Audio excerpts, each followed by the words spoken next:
நல்ல நெருக்கமாக இருக்கிறேன். ராணுவம் ஒட்டு இருக்கு நல்ல சுற்றி வளைச்சு. இங்கே ஒருவரை இப்போ காணின்ற விலை எப்படி என்ன விலை போகுது? மிளகு மாற்றி போட்டேன். இடியப்பம், தோசை, அப்பம், வடை. சரி பாருங்க, நிறைய மாங்காய் அப்படியே தொங்கி கொண்டு இருக்குது. அதில் ஒன்றை குடும்பம் அங்கே இருக்குது, இங்கே இருக்குது. ஆமாம். அடுத்தது இது கேட்கணும் யோசிச்சுனா ஐயா, இந்த 95ஆம் ஆண்டு இடப்பெயர்வு இருக்குல்ல,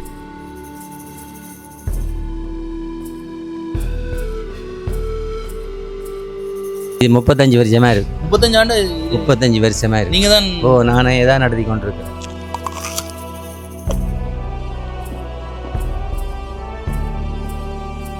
சூலம் வச்சிருக்கு, நிறைய பூ போட்டு பூசை செய்யப்பட்டிருக்கு. அதுக்குள்ள வந்து 2 ஆடுகளும் சாப்பாட்டு போதி வந்திருக்கு.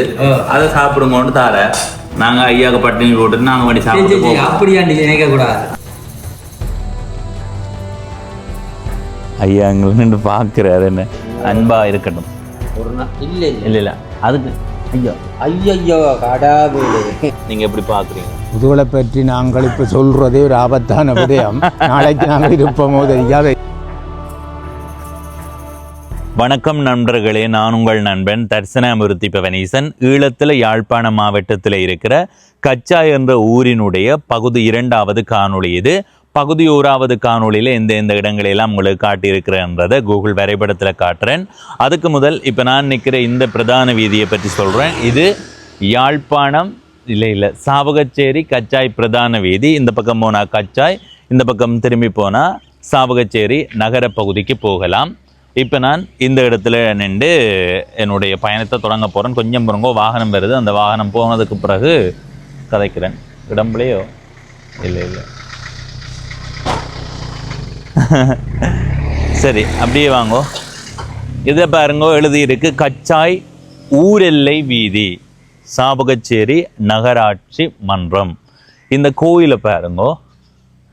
உண்மையை சொல்கிறேன், நான் இதுவரைக்கும் நிறைய ஊர்களுக்கு போய் நிறைய கோவில்களை பதிவு செய்திருக்கிறேன். ஆனால் எல்லா கோவில்களுமே கிழக்கு பக்கம்தான் பார்த்துருக்கும். ஆனால் இந்த கோவில் மேற்கு பக்கம் பார்த்து கொண்டு இருக்குது. கருவறையை நாங்கள் இந்த இடத்துல இருந்து பார்க்கலாம். மேற்கு பக்க கோவிலாக இது இருக்குது. இதே மாதிரி சில கோவில்கள் இருக்கலாம். எங்கெங்கே அப்படியான வித்தியாசமான கோவில்கள் இருக்குன்றதை உங்களுடைய கருத்தாக பதிவு செய்யுங்கோ. இப்போ நாங்கள் இந்த இடத்துல இருந்து இந்த பிரதான வீதி ஊடாக பயணம் செய்து கச்சாயில் இருக்கிற எஞ்சிய பகுதிகளை உங்களுக்கு காட்ட போகிறேன். அதுக்கு முதல் கச்சாயில் நான் நேற்று காட்டின பகுதிகளை உங்களுக்கு காட்டுறேன். வாங்கோ. கச்சாய் பகுதி 1வது காணொளி, அதாவது நேற்றைய காணொளியில் இந்த சாவகச்சேரி நகர பகுதியில் தண்டவாள கடவை அடியிலிருந்து எங்களுடைய பயணத்தை தொடங்கினாங்கள். கச்சாய் பிரதான வீதி ஊடாக பயணம் செய்து இந்த சந்திக்கு வந்த நாங்கள். அதுதான் இந்த சந்தி. இதில் இருந்து இந்த குறுக்கு வீதிக்கு போய் அப்படியே போய் கடல் நீரேரி கரை பக்கம் போய் பிறகு அப்படியே இடைக்குள்ளால சுற்றி பிரதான வீதியில் போய் ஏறினாங்க. அதையும் உங்களுக்கு காட்டுறேன். வாங்கும். இப்போ நான் இதில் எல்லாம் நிற்கிறேன். இதில் இருந்து இப்படியே இதுக்குள்ளால் போய் இந்த கடல் நீரேரி கரைக்கு போய் திரும்ப இந்த வீதி ஊடாக வந்து இந்த இடத்துல முடிச்சு நாங்கள். இப்போ நாங்கள் இந்த இடத்துல இருந்து இந்த பிரதான வீதி ஊடாக பயணம் செய்ய போகிறோம். இந்த காணொலியை முழுமையாக பாருங்கள். இதுவரை பவனீசன் என்ற இந்த யூடியூப் சேனலை சப்ஸ்கிரைப் செய்யாதவர்கள் சப்ஸ்கிரைப் செய்து பக்கத்தில் இருக்கிற மணிபத்தன் பெல் ஐக்கானை அழுத்தி இணைந்திருங்கள். அப்போ தான் நான் போடுற ஒவ்வொரு காணொலியும் உங்களை வந்து சேரும். செய்தி காணொலிகளை பார்க்குறதுக்கு பவனீசன் குரல் என்ற யூடியூப் சேனலுக்கு போகலாம். டிஸ்கிரிப்ஷனில் லிங்க் இருக்கும். அதை அழுத்து நீங்கள் அந்த சேனலோடு இணைந்திருந்தால் செய்தி காணொலிகளை பார்க்கலாம். இந்த வீதியில் இடப்பக்கம் இருக்கிறது ஒரு பெரிய இராணுவ முகாம். அப்படியே பாருங்கோ, உண்மையிலே கச்சாயில் ஒரு பெரிய இராணுவ முகாம் இருக்கிறத இந்த இடத்துல நின்று அவதானிக்க முடியுது. இதுக்குள்ளே நிறைய மரங்கள் நடப்பட்டிருக்குது. நிறைய மரங்கள், 1 இல்லை 2 இல்லை.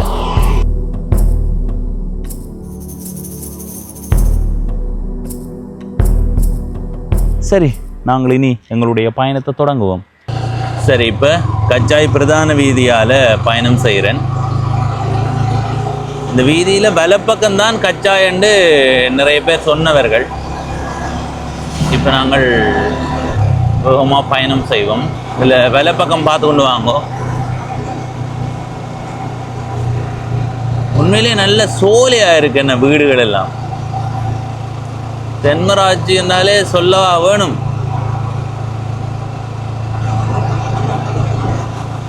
சரி, இனி இப்படி நேராக போவோம்.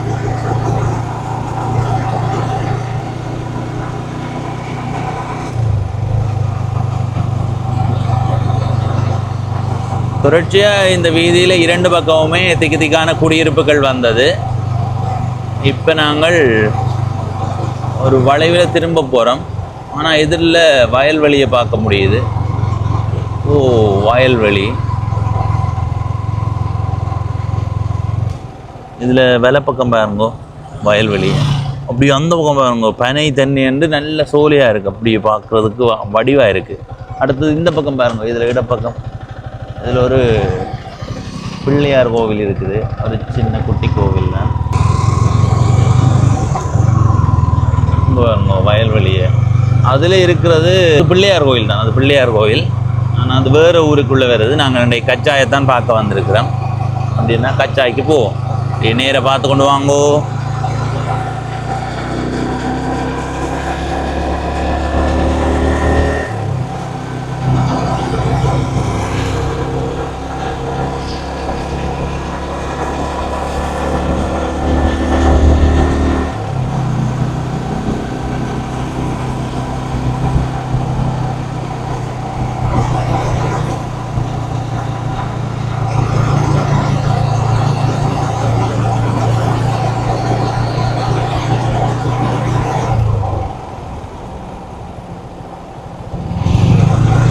நேற்றைய காணொளி பார்த்தவர்களுக்கு தெரியும், இந்த குறுக்கு வீதியால் தான் வந்து ஏறினாங்கள்.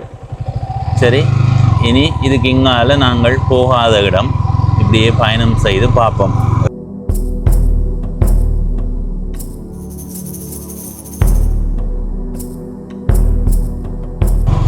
வெறுங்காணிகளை அதிகமாக பார்க்க முடியுது மக்களே.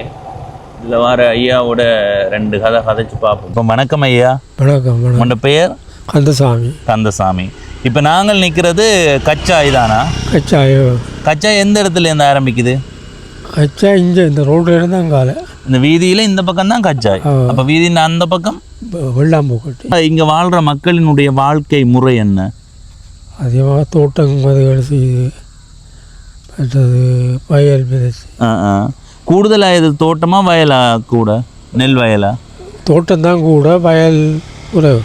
என்னென்ன பயிர்கள் கூட செய்வீனும்? என்னென்ன பயிர்கள்? பயத்தங்குடி, கத்திரி, வெண்டி, முருங்கை. அது கச்சா என்ற ஊருக்கு சிறப்புண்டா என்னென்ன இடங்கள்? கச்சா ஊருக்கு அங்கே அம்மன் கோவில் ஒன்று இருக்கு. எதில் இருக்கு? அங்கே போகிற பாதையில் விளக்கி. சரி, அது கனகாலமாக இருக்கிற கோவில். அது இப்போ எங்கே போகிறீங்க நீங்கள்?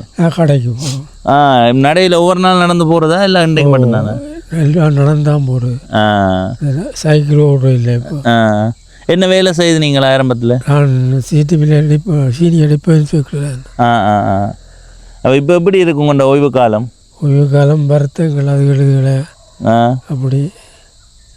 சரி சரி. வேறு என்ன பொழுதுபோக்கு என்ன உங்களுக்கு?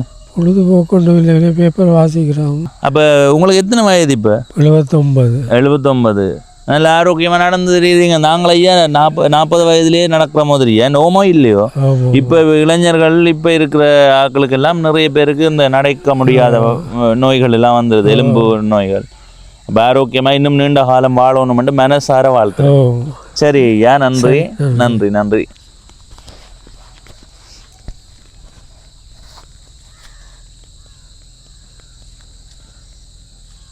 ஐயா எங்களை நின்று பார்க்குறாரு. என்ன சில வேளைகளில் எதுவும் சந்தேகம் இருக்குமே, என்ன நாங்கள் யார் எப்படி அந்த எண்ணத்தில் தான் பார்த்துருக்குறார்.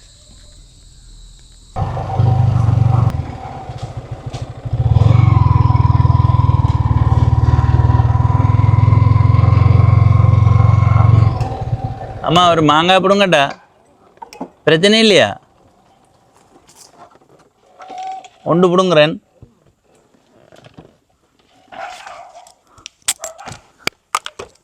என்ன மாங்காய் அம்மா இது? அம்பலவி. சரி பாருங்க, நிறைய மாங்காய் இப்படியே தொங்கி கொண்டு இருக்குது. அதில் ஒன்றை பிடுங்குவோம். எங்கே இருக்குது? இங்கே இருக்குது. ஆமாம், அதுலேயும் ஒன்று இருக்குது. இதுவும் நல்லா இருக்குமான்னு நினைக்கிறேன். கேட்டுட்டு தான் பிடுங்குறோம். சரியா? கேட்காம பிடுங்கன்னு சொல்லக்கூடாது. இதில் பால் கூடவே இருக்குது.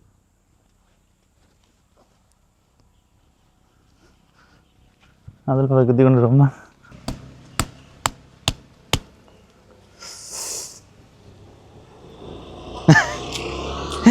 எல்லாரும் பார்த்து சிரிச்சு கொண்டு போயிடுமா இந்தாங்க.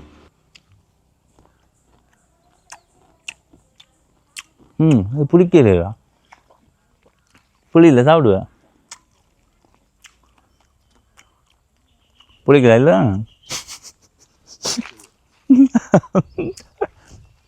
சரியான புளி மக்களே. ஆனால் இது நல்லா பழுத்தா நல்லா இருக்கும். இது ரப்பர் மாங்காய். என்ன ரப்பர் மாங்காய் இல்லை? உங்கள் மாங்காய் அரைஞ்சி போட்டேன். ஏன்டா இனிப்பு நல்ல இனிப்பு மாங்காய் அரைஞ்சி போட்டேரா? அந்த அண்ணா பார்க்குறாரு, தெரியாமல் வாங்கி போட்டாங்க. பார்த்து போட்டேன். அவசியம் இந்த காணொலியை பார்ப்பார். அண்ணா கேட்டுறது தான் ஆஞ்சினாங்க. புளி வாங்க முடியாது மக்களே, காணுங்க.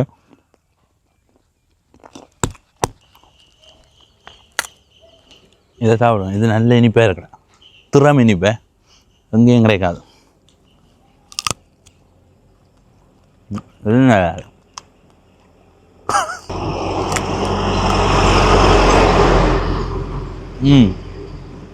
இதில் மாங்காய் பார்த்தீங்களா எவ்வளோண்டு?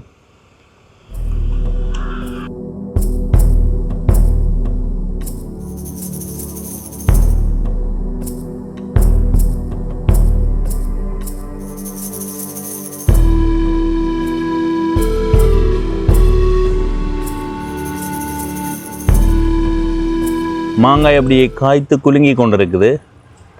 இது பிஞ்சு நல்லா இல்லை, பழுத்தா நல்லா இருக்கும். அதுலேயும் பாருங்க நல்ல பெரிய மாங்காய். கண்டுபிடிச்சிட்டிங்களா? சரி போவோம்மா. இந்த வீட்டை பாருங்க. மா இங்கே அதிகமாக இருக்குது. கூப்பன் மாவாண்டுச்சு, கோதுமை மாவாண்டுக்கு இருக்கக்கூடாது. சரி மக்களே, இனி இப்படியே நேராக போவோம்.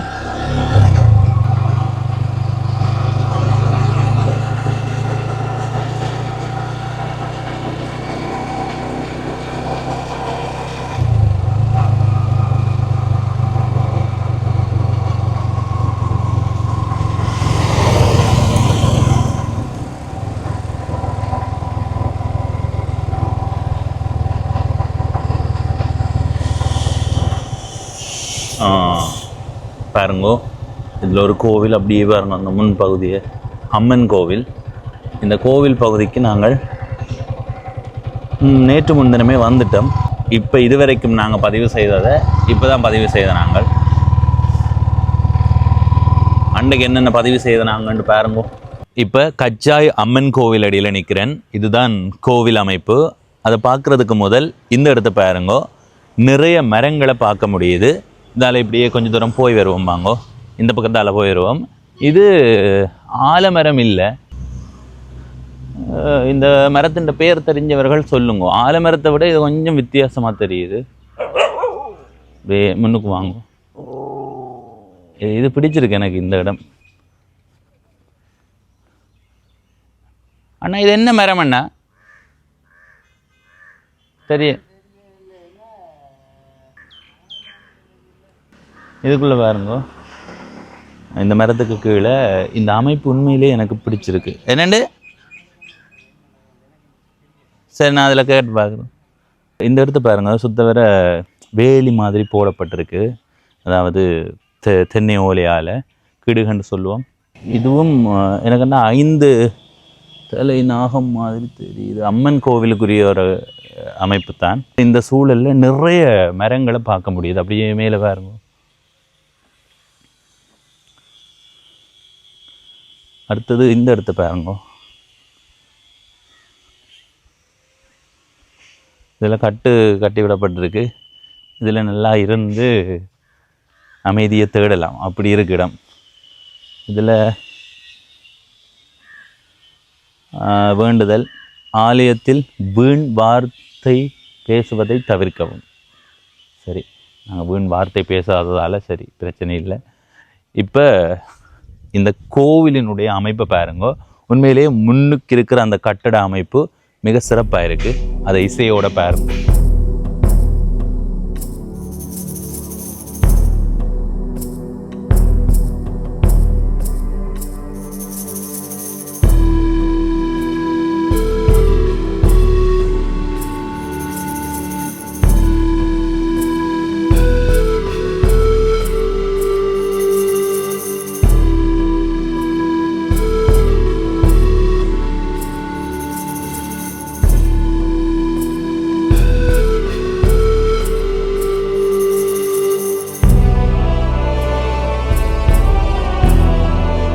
சரி, இப்போ நாங்கள் அதில் இருக்கிற உணவகத்தில் போய் சாப்பிட போகிறோம். நேரம் 3 மணி அப்படி ஆச்சுது, 3 கால் ஆச்சுது. நாங்கள் 1 மணி இல்லை 2 மணிக்கு சாப்பிட்ருக்கணும் என்ன. ஆனால் 3 கால் ஆகியும் இன்னும் சாப்பிடல.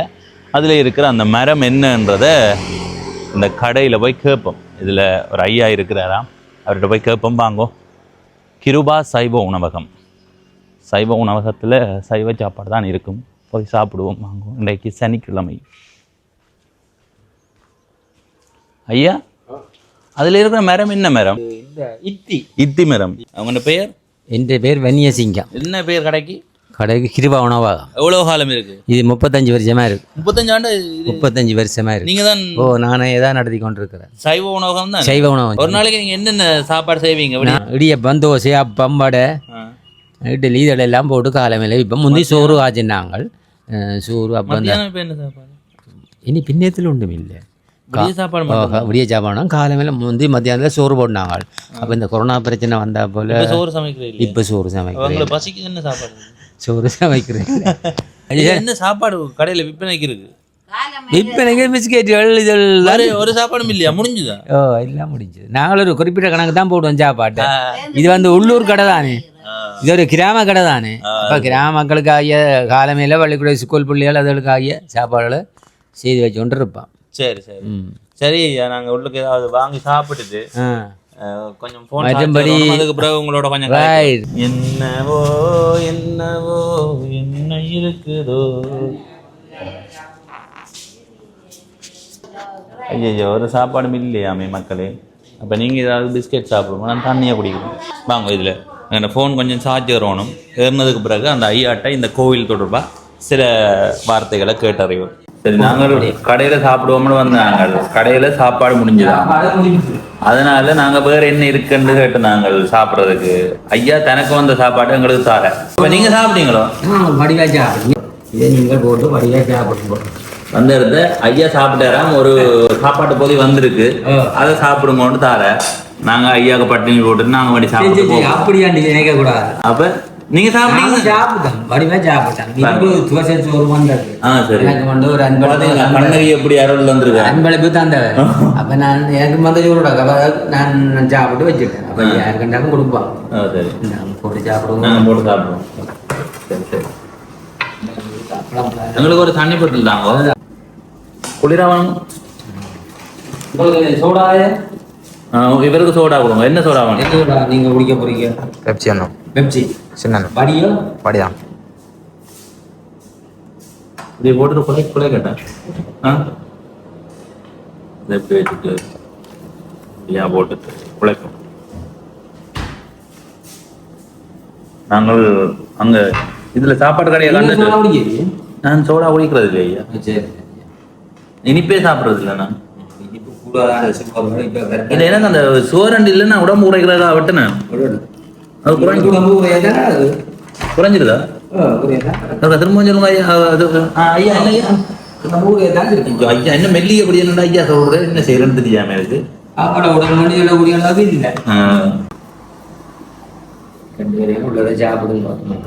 ஐயா எவ்வளவு இது சாப்பாடு?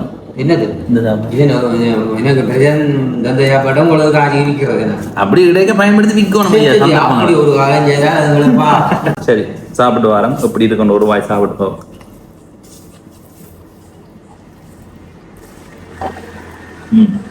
அருமை. விரத சாப்பாடுனா சொல்லித்தான்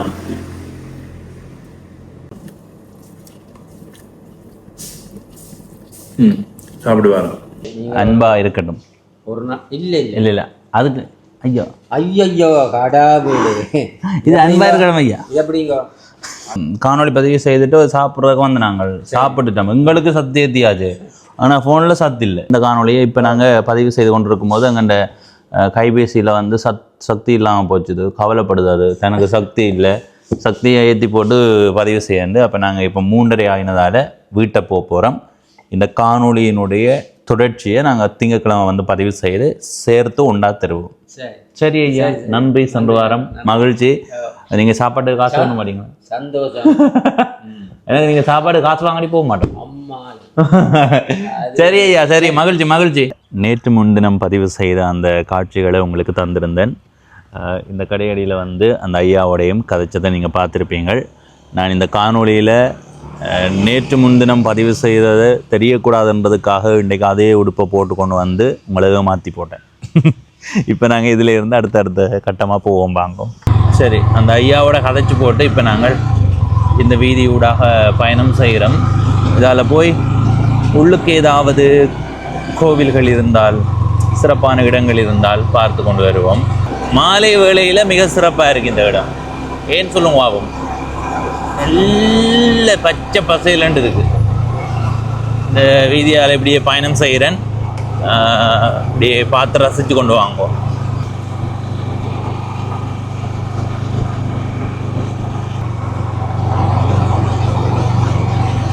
இப்போ இந்த வீதியால் வேலை பக்கம் போவோம்.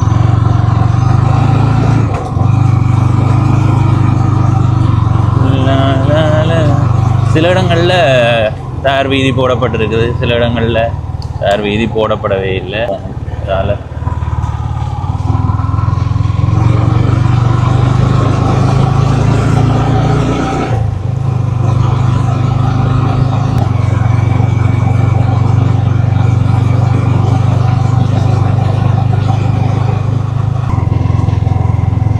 தென்னைக்கு இங்கே தட்டுப்பாடே இல்லை. ஆகிற இடமெல்லாம் தென்னை தான்.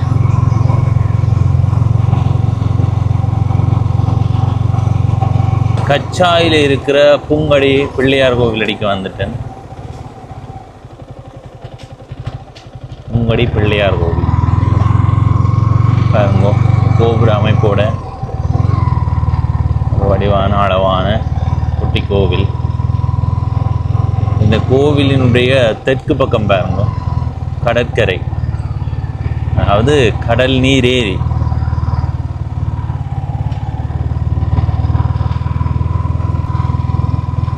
கோவிலுக்குள்ள நிறைய மரங்கள் நிற்குது.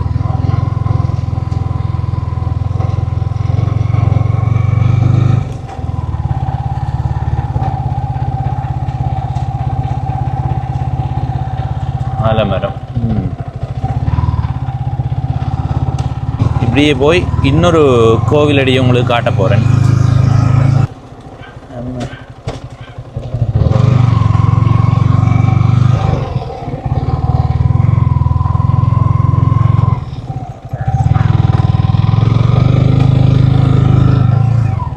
இதில் ஒரு கோவில் ஒன்று இருக்குது. இதில் ஒரு பெரிய மருத மரம். அடுத்து இதில் ஒரு ஆலமரம். கச்சாய் ஐயனார் கோவில், பெரிய ஆலமரம் நிற்குது. அடுத்தது இந்த மரச்சூழலையும் பாருங்க, இந்த பக்கம் நல்லா இருக்கு.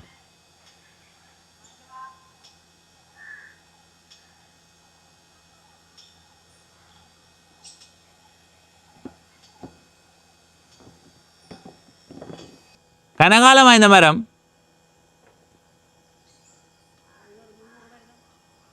இந்த மரம் 300 ஆண்டுகள் பழமையானதுன்னு அந்த ஐயா சொல்கிறார். இந்த மருத மரத்தினுடைய கொப்பு கிளை இங்கே வந்து பாருங்க, இங்கே வரைக்கும் இப்படி இருக்குன்னு. இதே ஒரு குட்டி மரம் மாதிரி இருக்குது. என்னடா தம்பி, இது மரம் மாதிரி தான் இருக்கும்னு நீங்கள் சொல்கிறது விளங்குது. ஆனாலும் அப்படியே நீளத்துக்கு வந்து ஒரு தனி மரம் மாதிரி காட்சி அளிக்குது.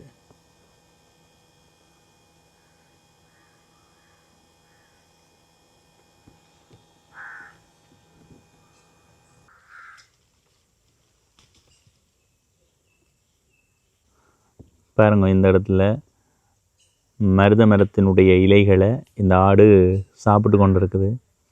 2 காலில் எழுந்து நிற்குது. இப்போ போகுது.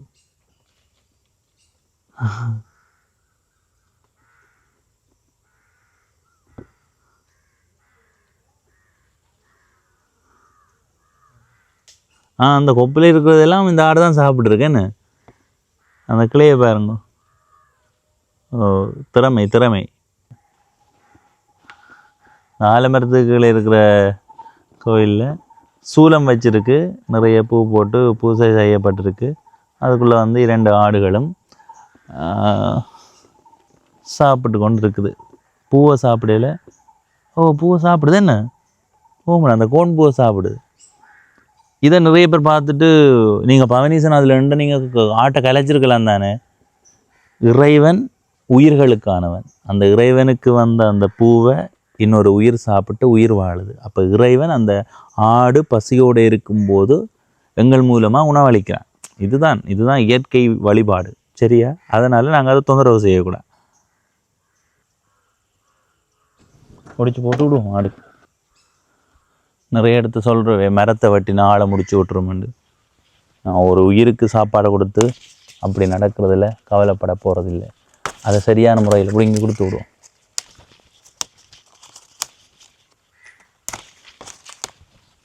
என்ன வாங்க இந்தாங்க. இந்த ஆடு இதில் போட்டு விட்டா அதை வந்து சாப்பிடும். நிறைய ஆடுகள் நிற்குது.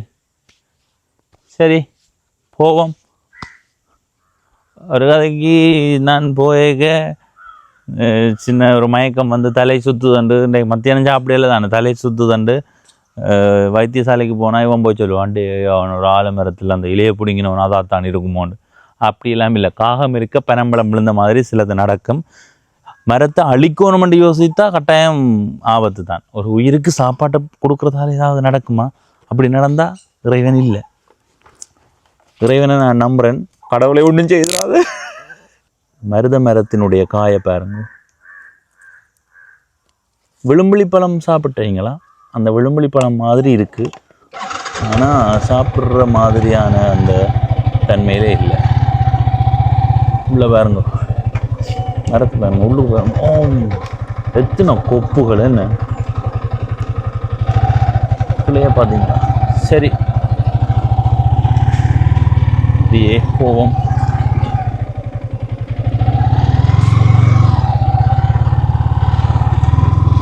இங்கே பாருங்க, அந்த வீதியை பாருங்க. அங்கே வரைக்கும் பாருங்க, அங்கே வரைக்கும் போகுது வீதி. நான் பயன்படுத்தப்படுற வீதி தான். மணல் தரை. இதுக்குள்ளால் போகிறது சரியான சிரமம். சரி, இப்போ பிரதான வீதி நோக்கி போய்கொண்டிருக்கிறேன். வந்த பாதையால் போகாமல் இந்த பக்கம் மேலே பக்கம் ஒரு வீதி போகுது, இதால் போவோம்.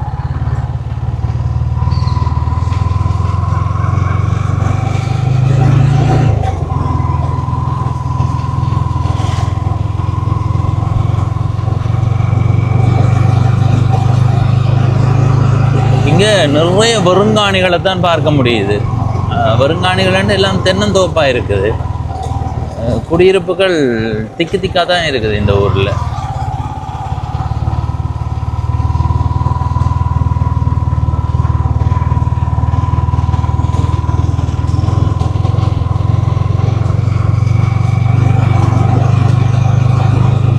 பனம்பழம் வாசனை வீசுது.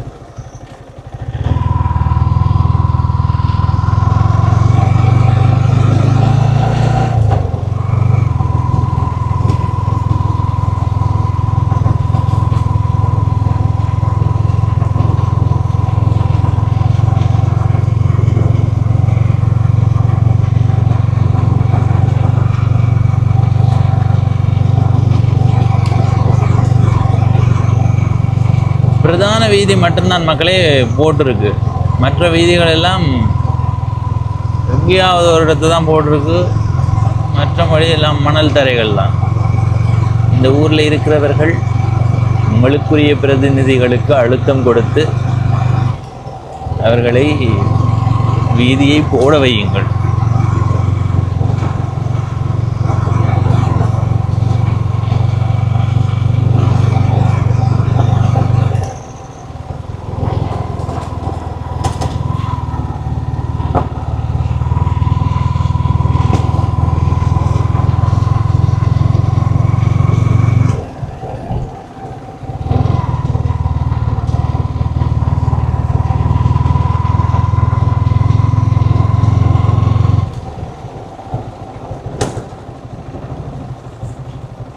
ஐயா, இந்த இடமா நீங்கள்? இங்கே நிறைய பேர் மாடு வச்சுருக்கீனுமா? எல்லாம் நீங்கள் மட்டும்தானே? எல்லாரும் வச்சுருக்கீனுமா? இப்போ நாங்கள் இந்த இடங்களை சுற்றி பார்க்குறது இங்கே ஒரு வரப்பு காணின்ற விலை எப்படி என்ன விலை போகுது?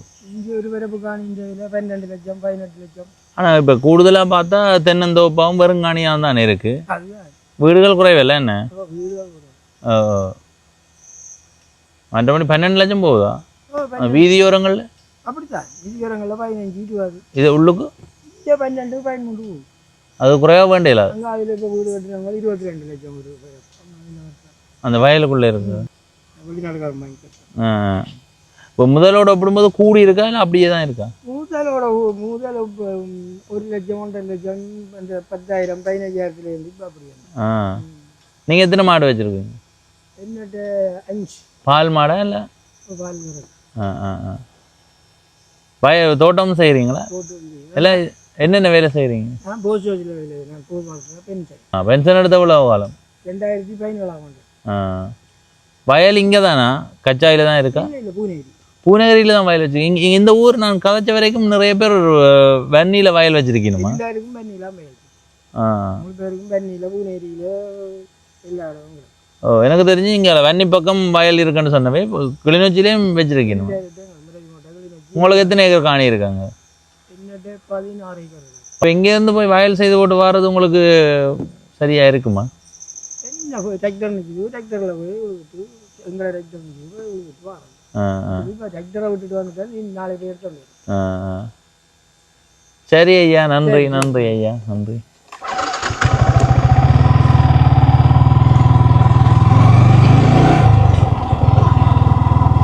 இந்த வீதியை பாருங்க, ஏற்கனவே போடப்பட்ட வீதி பழுதா போய் வீதி மாதிரியே இல்லை.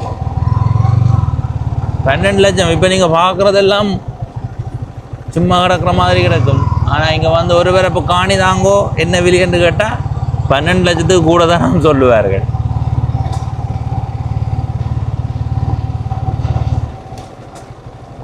சரி, இந்த வீதியால் வலப்பக்கம் போனாலும் கச்சாய் தான். இதுக்கு அங்காலேயும் நாங்கள் பார்க்கணும். ஆனால் இந்த இடத்தோட நாங்கள் திரும்பி போக போகிறோம். அந்த இடத்துல பாருங்க ஒரு பெரிய நிலவு தெரியுதா மக்களை? இந்த பக்கம் வலப்பக்கம் பாருங்க வயல்வெளி.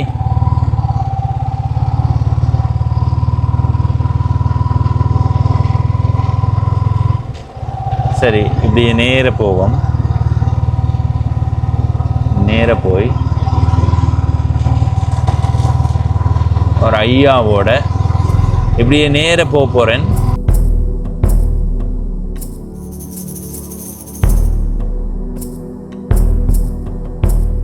அம்மன் கோவில் அடிக்கு வந்துட்டேன். இந்த பகுதியில் ஒரு ஐயாவோட கதைச்ச நான். அந்த ஐயா எங்களோட பகிர்ந்து கொண்ட தகவல்களை இந்த காணொளியில் நீங்கள் தொடர்ச்சியாக பார்க்கலாம். கச்சா என்ற ஊருக்கு வந்து இந்த ஊர் பற்றி அறிந்து கொள்ளணும் என்ற ஆவலை இன்னும் அதிகப்படுத்தி கொண்டே போகிறேன். இப்போ நாங்கள் சந்தித்திருக்கிற ஐயாட்டையும் சில தகவல்களை கேட்டறிவோம். அதுக்கு முதல்ல ஐயாவை யாரென்று அறிஞ்சு கொள்ளணும் தானே நீங்கள், அதுக்காக. வணக்கம் ஐயா. வணக்கம் வணக்கம். என்னோட பெயர்? என்னுடைய ரசிகா சோதிநாதன். சரி, உங்களுடைய ஊர்? கச்சா. என்னதுக்கு இந்த கச்சா என்ற பேர் வந்து? அது 2 விதமான கர்ண பரம்பரை கதைகளை நாங்கள் கேட்கிறோம். ஒன்று கச்சை கொடி படர்ந்திருந்த காரணத்தால் கச்சா என்றும், மற்ற இங்குள்ள வாழ்ந்த மக்கள் எல்லாரும் பெரும்பாலானவர்கள் வந்து விவசாயத்தில் தான் ஈடுபட்டவர்கள். கச்சை கட்டி தான் அதை கொடுக்கு கட்டி அதை சொல்கிறது கச்சி என்று சொல்கிறது. கச்சை கட்டி வாழ்ந்தபடியாத்தான் அவர்கள் விவசாயம் செய்தபடியாத்தான் அப்போ கச்சாய். இதுதான் காரணம். அப்போ கச்சை என்பது காலகதியில் மருவி கச்சாய். அப்போ கண்டினென்டல் ட்ரிப்ட் என்று சொல்வார்கள். அதாவது வந்து கண்டங்கள் நகருகின்றன என்று அறிந்த கிராமம் நகர்ந்தது. பழைய கச்சா என்பது இதில் 4 கிலோமீட்டர் 3 கிலோமீட்டர் இந்த அடிப்படையில் மக்கள் அந்த பிரதேசம் இங்கே இது வந்த உண்மையான இது வந்து பிறகு தோன்றின கச்சாய். இது உண்மையான ஒரிஜின் வந்து இதில் இந்த கெட்பேலி என்ற கிராமம் இருக்குது. அதுக்கு தெற்கு பக்கம் தான் அந்த பழைய கச்சாய். இங்கே போர் சூழலால் இடம்பெயர்ந்து போனது உண்மை. எல்லாரும் ஓடினவர்கள் உண்மை. பழையபடி அப்படியே வந்து இருந்துட்டார்கள். இங்கே ஒற்று விதமான சேதங்களோ செல் விழுந்த சேதங்களோ அல்லது வேறு விதமான இதில் ஊரோடைய ஒத்து எல்லாரும் ஓடினதான். செல்லுகள் வந்து வருகுதுன்ற பயத்தில் விலைக்கு ஓடினதான். ஆனால் டேமேஜஸ் இல்லை. இங்கே இப்போ வீடுகள் சேதப்பட்ட மாதிரி வல்லுக்குறைவு வீடுகள் சேதப்பட்டது. இங்கே அப்படி ஒன்றுமே இல்லை. அப்போ நீங்கள் திரும்ப வரும்போது இங்கே வரிச்சோடி போய் தான் கிடந்தவன் எல்லாரும் வந்து பழையபடி எல்லாரும் குடியேறினதோடு எல்லாம் இப்போ நான் என்ன கேட்குறேன்னா திரும்ப வரும்போது எல்லா இடத்தையுமே மக்கள் வந்து இருக்கக்கூடிய சூழல் அல்லது சில ராணுவ முகாம்கள் ஏதாவது இருந்து இப்போ அவையும் விட்டு ராணுவ முகாம்கள் கொஞ்சம் நகர்த்தினதாடியாலே அங்கே அதை இந்த பெரிய ராணுவ முகாம் இதில் கிட்ட இருக்குது வந்தது அதை சுற்றி வந்து முழுக்க குடியேறிட்டு ராணுவமாக சுற்றி குடியேறிட்டு ராணுவத்தை சுற்றி வளைச்சு இருக்கிறார்கள் நல்ல நெருக்கமாக இருக்கிறேன் ராணுவம் ஒட்டு இருக்கு நல்ல சுற்றி வளைச்சு அதுக்காக நாங்கள் ராணுவமாக முற்றுக்கேன்ற இல்லை அது மக்கள் இல்லை அது விளங்குது மக்கள் உறுதிக்கான யாரும் அதை தடுக்க முடியாது. இராணுவம் தன்னுடைய பாடு மக்களும் தங்களுடைய பாடு இந்த இராணுவத்துக்கும் மக்களுக்கும் எந்த தொடர்பும் இல்லாத அவை இருக்கிறேன் தங்களோட பாட்டில் எந்த வித பிரச்சனைகளும் இல்லாமல். கச்சா என்ற ஊர்ல என்னென்ன ஊர்கள் இருக்கு? இதுக்கு கச்சா வடக்கு, கச்சா தெற்கு. முந்தி கச்சா என்ற கிராம சேவையாளர் பிரிவு 4 கிராம சேவையாளர் பிரிவை உள்ளடக்கி இருந்தது. பாலாவி, வெள்ளாம்போக்கட்டி, அல்லாரை, கச்சாய். 350 குடும்பங்களுக்கு ஒரு கிராம சேவையாளரை பிரிக்கின்ற பொழுதுதான் எங்களோட கச்சாய் இந்த அட்மினிஸ்ட்ரேஷன் வந்து பகிரப்பட்டு இப்போ 4 கிராம சேவையாளர்களாக மாறி இருக்கு. கச்சாயன்றது தான் ஒரு கிராம சேவையாளர் பிரிவு தான் எனக்கு தெரியும். நான் அந்த கிராமத்தில் உதவி செய்து கொண்டிருக்கேன். ஆனால் இப்போ பார்க்க போனால் நீங்கள் வெள்ளாம்போக்கட்டி என்று சொல்கிறது கச்சாய். எத்தனை வழிபாட்டு தலங்கள் இருக்கு? 12 வழிபாட்டு தலம் இருக்கு. என்ன அதாவது வந்து இங்கே அம்மன் கோவில், மற்றது வீரபத்திரர் கோவில், அடுத்தது கடற்கரை சுரமத்தலில் 2 பிள்ளையார் இருக்குது. மாவடி பிள்ளையார், மற்ற ஆலடி பிள்ளையார், மற்றது ஐயன் கோவில் இருக்குது, மற்றது புங்கடி பிள்ளையார் இருக்குது, மற்றது கடற்கரையில் இன்னும் பெரும்பட கோவில் இருக்குது. அதுக்கு இன்னும் அவருடைய ஆலயங்கள் அந்த கடற்தொழிலாளிகள் தங்களுடைய குலதெய்வமாக ஒவ்வொருத்தரும் சின்ன சின்ன ஆலயங்களை வச்சிருக்கேன். அப்படி ஐயன் கோயில் இதுக்கு கச்சா சவுத்துக்கு கிறிஸ்தவ கோவில் மருந்துக்கும் இல்லை. வடக்கில் ஒரு 2 சர்ச் இருக்குது. பள்ளிக்கூடம் இருக்கு இங்கே ஒன்று பிரைமரி, மற்றது செகண்டரி. ரெண்டும் அது கச்சாய் மகா வித்தியாலயமாக இப்பொழுது இப்போ பேர் சூட்டப்பட்டு இப்போ முதல்ல என்ன பேர்ல இருந்து கச்சாய் ஆதக பாடசாலை, இப்போ கச்சாய் மகா வித்தியாலயம். சரி, ஒரு பள்ளிக்கூடம் இருக்கு. அது 5ஆம் தரத்துக்கு முன்ன ஆரம்ப பாடசாலை. ஒரு காலத்தில் 2 பள்ளிக்கூடம் இருந்தது. ஒன்று அமெரிக்கன் மிஷனும், மற்றது பக்கத்தில் கச்சாய் இந்து பாடசாலை. இப்போ 2டைம் அமெல்கமேட் பண்ணி உண்டாக்கி இப்போ கச்சாய் மகா வித்தியாலயம். தோட்டம், அடுத்தது கடற்தொழில். இதை தாண்டி சங்கு குத்தி ஏற்றுமதி செய்தவர் கச்சா துறைமுகத்திலிருந்து ஏற்றுமதி செய்ய கிட்டத்தட்ட சட்டியா 100 வருஷத்துக்கு முதல். அது எங்களுக்கும் சாடையா ஒரு கனவு மாதிரி தெரியுது. சங்கு குத்தி அந்த செட்டிகள் வந்து சங்கு ஏற்றுமதி கச்சா துறைமுகத்திலிருந்து சங்கு ஏற்றுமதி செய்தவர் இந்தியாவுக்கு. அது சங்குக்கு இவ்வளவு வேண்டிய ஒரு பீஸ் ரேட் அப்படி செய்தவர்கள். அப்போ நியாயமான ஆக்கள் இந்த கடத்துள்ள தவிர்த்த விவசாயிகள் சங்கு குத்துறவை நெஞ்சு மாட்ட தண்ணியில் நின்று சங்கு குத்தி எடுப்பினான். எடுத்து சங்கு இதுகளும் நடந்தது. வயல் இருக்கா இங்கே வயல்வெளி யாழ்ப்பாணத்தில் நிறைய இடங்களில் வயல் இருக்கு. இல்லை இப்போ யாழ்ப்பாணம் குடாநாட்டுக்கு உள்ள வயலுக்கு எங்கட இப்போ நீங்கள் டக்குன போய் ரங்குங்கோ முடியுங்க ஒரு கமராவை அங்கே எல்லாம் சுற்றி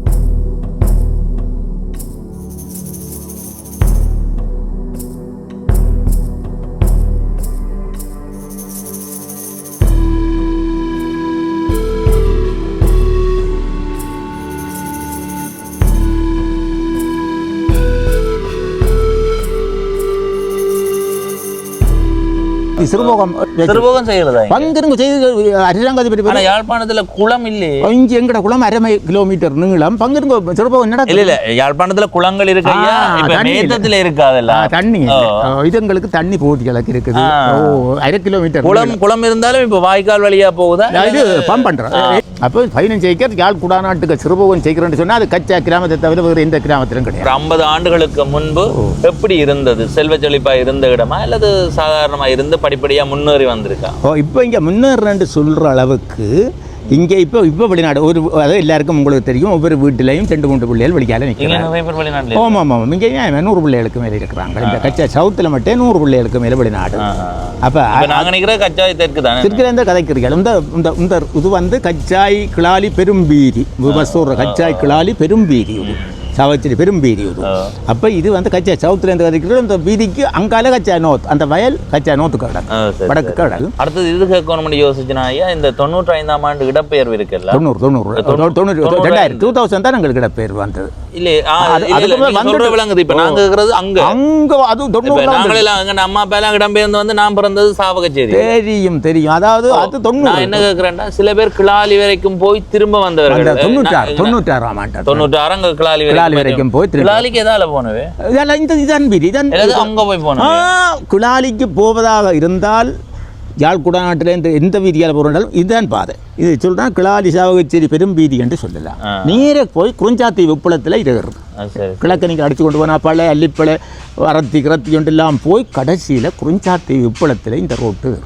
நீங்கள் என்ன வேலை செய்கிறீங்க? இப்பொழுது நான் சில ஆய்வுகளை செய்து என்னுடைய துறையிலே ஆய்வுகள் செய்து கொண்டிருக்கேன், சட்டத்துறையில். நீங்கள் இப்போ ஆரம்பத்தில் என்ன நான் ஆரம்பத்தில் ஒரு விவசாயியாக இருந்தேன். எத்தனையாம் ஆண்டு காலம்? அது கிட்டத்தட்ட நான் விவசாயியாக இருந்து பாடசாலை 70ஆம் ஆண்டோட முடிஞ்சது. பிறகு நாங்கள் 74ஓட வந்து ஏஎல் முடிச்சு வந்து பிறகு அங்கே கிளம்பி யூனிவர்சிட்டி லோ டிகிரி செய்து லோ காலேஜ் முடிச்சு அப்படியே வந்து கடைசியில் நான் 30 வருஷம் யாழ்ப்பாணம் உயர்கல்வி நிறுவனங்களில் பகுதி நேர விரிவுரையாளராக இருந்தேன். சட்டத்துறையில் என்னட்ட படிக்காதவர்கள் ஒவ்வொரு டிபார்ட்மெண்ட்டில் எந்த ஒரு டிபார்ட்மெண்ட்டுக்கு போனாலும் ஆஃபீஸில் என்னட்ட படித்தவங்க 4-5 பேர் இருப்பாங்க. 400 பேருக்கு ஒரு மிக்க உத்தியோகம் தெரியும். HNDA நான் பாடம் HNDM அடுத்தது லோ டிகிரி LLD எல்லாத்துக்கும் எடுத்து நான் பாடம். இப்பொழுது கொஞ்சம் ஓய்வு எடுத்திருக்கிறேன். வயது எனக்கு 73 போச்சு. இவ்வளோ காலமும் இளைஞர் பட்டாளத்தை பார்த்து இப்போ 2025 அவதானிக்கிற இளைஞர்களை நீங்கள் எப்படி பார்க்குறீங்க? முதுகலை பற்றி நாங்கள் இப்போ சொல்கிறதே ஒரு ஆபத்தான விடயம். நாளைக்கு நாங்கள் இருப்போமோ தெரியாது, என்ன கோணத்தில் மோதகமாக இருக்குதோ உங்களுக்கு பிரச்சனை. அந்த இளைஞர்களுடைய அந்த விடயத்தை சாப்டரை நாங்கள் க்ளோஸ் பண்ணுவோம். அது அல்லும் போதும் பத்திரிகை பார்க்க தெரியுது. போது வசதி கஞ்சா கிஞ்சாண்டு இதுவோலையே நாங்கள் எடுத்து உப்பிய கிளம்பி மக்கள் எவ்வளவுக்கு எங்க இளைஞர்கள் இந்த அளவுக்கு மோசமா போட்டார்கள்ன்றதை துறையில படித்தவரே 5 அளவுக்கு போயிருக்கிறார். நாங்கள் வந்து நாளைக்கு உயிரோடு இருக்க நாங்கள் இதுகளை பற்றி இது மோசமான ஒரு நிலையில என்ன தீர்வா இருக்கும் இதுக்கு? இல்ல இதுகளுக்கு வந்து இந்துகளுக்கு தீர்வுகளை சட்டம் போட்டு திறக்கிற கூட்டம் தடுத்து கொண்டிருக்கும், திட்டம் போட்டு திருடரோட்டம் திருடி கொண்டிருக்கும். இப்ப திருடனா இப்ப அந்த திருத்தாடி எல்லாம் வந்து பெற்றார்ல இருக்கு. இப்ப பாருங்கள், டாக்டர் யமுனானந்தா இந்த முறை இப்ப பேட்டி கொடுத்தார். 2 பிள்ளைகள் ட்வின்ஸ் படிப்பித்தார். மனைவி அவர் ஹவுஸ் வைஃப். ஆனால் அன்றைக்கு வழி நடத்தி விட்டார். மூத்தவன் மாவட்டத்தில் ஃபர்ஸ்ட், அடுத்தவனும் மெடிசன். அப்போ ஒவ்வொரு வீட்டில் இருந்தால் அந்த முழு இருக்குது. அம்மாவின் கையில் தான் இருக்குது முழு விஷயமே தவிர அப்பாவின் கையில் ஒரு பிரச்சனையும் இல்லை. அம்மா பிள்ளைகளை எப்படி வளர்க்குறார்? எந்த குழந்தை நல்ல குழந்தை தான் அண்ணன் பிறக்கிறது நல்லவராக. அப்போ அம்மா வர்ற பிள்ளையால் தான் இந்த நிலப்பாடு வந்து கொண்டிருக்கு. பொடிக்கன் எங்கே போகிறான் வாரான்றது அம்மாவுக்கு தெரியாமல் விடாது, அப்பாவுக்கு தெரியாமல் இருக்கும். தெரியும். அப்போ அப்பாவுக்கு சொன்னால் சிங்கிள் வேறு மட்டும் அம்மா மூடிக்கொள்றது பிரச்சனை. சரி ஐயா, நன்றி. எங்களோட கச்சா என்ற ஊரினுடைய பகுதி 1வது காணொளி நேற்றைய நாளில் பதிவிட்டிருந்தேன். இது பகுதி 2வது காணொளி. இந்த காணொளியில சில பெரியவர்களோட கதைத்திருந்தேன், சில இடங்களை காட்டியிருந்தேன். இந்த காணொளி பற்றிய உங்களுடைய கருத்தை பதிவு செய்யுங்கோ. மறக்காது பவனீசன் என்ற இந்த யூடியூப் சேனலை சப்ஸ்கிரைப் செய்து பக்கத்தில் இருக்கிற மணிபத்தன் பெல் ஐக்கானை அழுத்தி இணைந்திருங்கள். அப்போதான் நான் போடுற ஒவ்வொரு காணொளியும் உங்களை வந்து சேரும். முக்கியமாக கச்சாயினுடைய பகுதி 3வது காணொளியில் எஞ்சிய பகுதிகளை உங்களுக்கு காட்டுவேன். அது நாளைய நாளில் வரும். அதுக்காக நீங்கள் காத்திருங்க. இப்போ நான் இந்த இடத்துல 2 கதைக்கும் போது நான் அப்பவும் சொன்னான் இதில் 2 கதைக்கேன். ஏனெண்டா நீங்கள் அது நிலவா இது நிலவாண்டு யோசிக்கிற அளவுக்கு இருந்திருக்கும். பின்னுக்கு ஒரு நிலவு இந்த பக்கம் இருக்கா, அது நிலவா இது நிலவாண்டு நீங்கள் யோசிச்சிருப்பீங்கள். எது நிலவு இதில் என்று சந்தேகப்பட்டிருப்பீங்கள். எனவே உங்களை குழப்பினதில் மனவருத்தம் எனக்கு. நான் உறுதியாக சொல்கிறேன், அதில் இருக்கிறது தான் நிலவு. நீங்கள் என்ன பார்த்து நிலவாக யோசிக்காதீங்க, என்னது அமாவாசை மாதிரி இருக்குன்னு சொல்லி போடுவீங்கள். இப்போ இந்த காணொளியில் இருந்து விடைபெறுகிறேன். நன்றி, வணக்கம்.